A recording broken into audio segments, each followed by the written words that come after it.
আসসালামু আলাইকুম। আমি advocate Jubayer the legal solution law ফার্মের পক্ষ থেকে আপনাদের সবাইকে শুভেচ্ছা অভিনন্দন।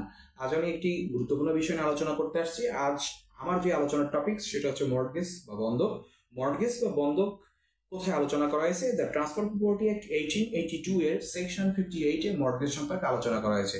এখানে বন্ধক সম্পর্কে বলা হয়েছে যখন কোনো ব্যক্তি ঋণ গ্রহণের স্বার্থে ঋণদাতাকে তার স্থাবর সম্পত্তির দখল বা স্থাবর সম্পত্তির প্রয়োজনীয় কাগজাদি হস্তান্তর করে তখন তাকে আমরা বন্ধক বলি। তবে বন্ধক অবশ্যই স্থাবর সম্পত্তি হতে হবে, অর্থাৎ আপনি যদি অস্থাবর বা মুভেবল প্রপার্টিকে বন্ধক রাখেন তখন তাকে আমরা কিন্তু মর্টগেজ বলবো না, তখন তাকে আমরা দ্য কন্ট্রাক্ট অ্যাক্টের মাধ্যমে তাকে বলবো প্লেস। তো এখন চলে আসি যে আমরা কোন প্রপার্টিগুলো বন্ধক দিতে পারি। প্রকৃতপক্ষে আমরা কিন্তু জানি যে সকল ধরনের প্রপার্টি কিন্তু বন্ধক দেওয়া যায়, অর্থাৎ স্থাবর সম্পত্তি, সকল ধরনের স্থাবর সম্পত্তি কিন্তু বন্ধক দেওয়া যায়। কিন্তু দা ট্রান্সফার প্রপার্টি অ্যাক্ট 1882 এর আন্ডার সেকশন 117 অর্থাৎ 117 ধারাতে বলা হয়েছে কৃষি জমি কিন্তু বন্ধক দেওয়া যাবে না। তবে সরকার যদি অফিসিয়াল গেজেটের মাধ্যমে কোনো স্থানীয় বা লোকাল কোনো কাস্টমের মাধ্যমে যদি কোনো কৃষি জমিকে বন্ধক দেওয়ার কোনো রীতিনীতি বা পদ্ধতিকে যদি একসেপ্ট করে, অর্থাৎ যদি রেকগনাইজড করে বা যদি আইন হিসেবে স্বীকৃতি দেয়, সেক্ষেত্রে কৃষি জমি কিন্তু বন্ধক দেওয়া যাবে।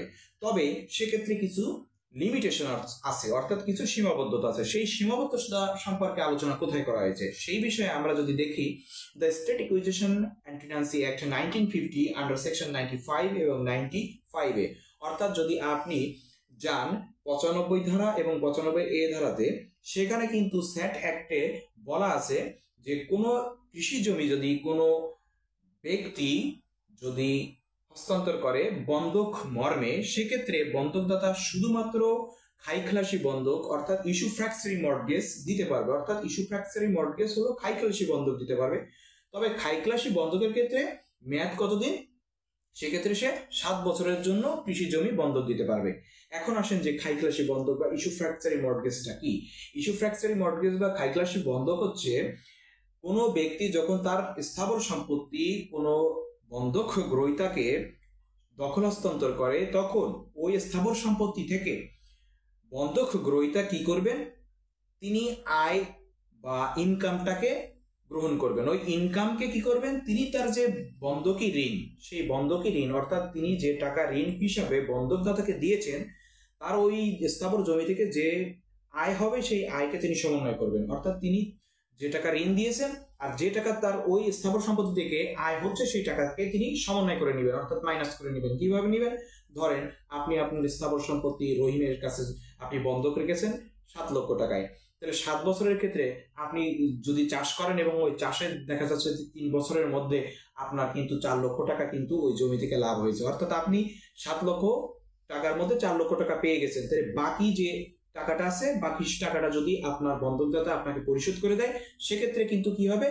আপনি যে বন্ধক গ্রহীতা, আপনি কিন্তু বন্ধকদাতাকে ওই স্থাবর সম্পত্তি রিটার্ন করবেন।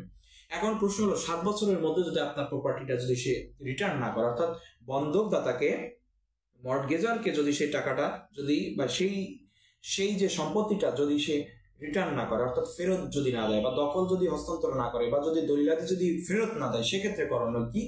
সেক্ষেত্রে ইস্যু ফ্র্যাকচারি মর্টগেজের ক্ষেত্রে বা অন্যান্য ক্ষেত্রে আপনি সাব ডিভিশনাল ম্যাজিস্ট্রেটের কাছে আবেদন করতে পারবেন এই মর্মে যে 7 বছর অতিবাহিত হওয়ার পরেও খাইখলাসি বন্ধকের কৃষি জমি তাকে ফেরত দেওয়া হচ্ছে না।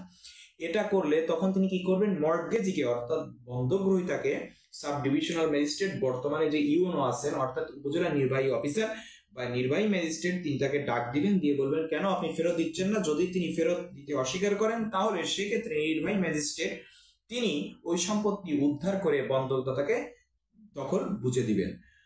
তো বন্ধক, কৃষি জমির বন্ধক আমরা বুঝে গেলাম, শুধুমাত্র খাইখলাসি বন্ধক দেওয়া যায় এবং সেই বন্ধক শুধুমাত্র 7 বছরের জন্য দেওয়া যায় এবং 7 বছর অতিবাহিত হয়ে গেলে বন্ধকদাতাকে বন্ধক গ্রহীতা তার এই স্থাবর সম্পত্তিটি ফেরত দিবেন। যদি তিনি ফেরত দিতে ব্যর্থ হন, তাহলে বন্ধকদাতা অবশ্যই আবেদন করবেন কোথায়? সাব ডিভিশনাল ম্যাজিস্ট্রেট বা উপজেলা নির্বাহী অফিসার অথবা নির্বাহী ম্যাজিস্ট্রেটের কাছে। নির্বাহী ম্যাজিস্ট্রেট তিনি সমন ইস্যু করে আপনার বন্ধক গ্রহীতাকে জিজ্ঞেস করবেন যে আপনি কেন তাকে বন্ধক ফেরত দিচ্ছেন না বা বন্ধক স্থাবর সম্পত্তি তাকে দখল বুঝে দিচ্ছেন না। যদি তিনি দিতে অস্বীকার করেন, তাহলে তিনি প্রশাসনের মাধ্যমে কিন্তু বন্ধকদাতাকে ওই সম্পত্তিতে দখল বুঝে দিবেন। তো আজ এ পর্যন্তই। ভালো থাকুন, সুস্থ থাকুন, আল্লাহ হাফেজ।